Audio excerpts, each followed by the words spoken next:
කොල්ලෝ එක ෆෝන් එකක් අරගෙන කෙල්ලෝ 10-15කට මැසේජ් යවනවා. වීඩියෝ කෝල් ගන්නවා.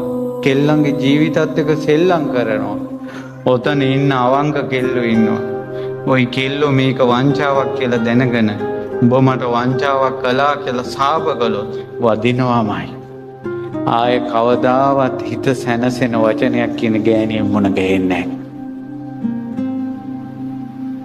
කෙල්ලන්ගේ ජීවිතත් එක්ක සෙල්ලම් කරන්න එපා කියලයි මේ පිරිමින්ද කියන්නේ. මේක එක සෙල්ලම් කරාට කමන්නේ. දත් විලිස්සාගත්ත සර්පෙක් එක්ක සෙල්ලම් කරාට කමන්නේ.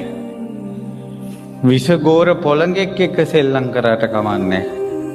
හැබැයි අහිංසක කෙල්ලොත් එක්ක සෙල්ලම් කරන්න එපා.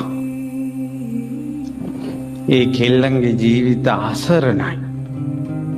කර්මානුරූපව ඈලා ස්ත්‍රීන් බවට පත් උනේ.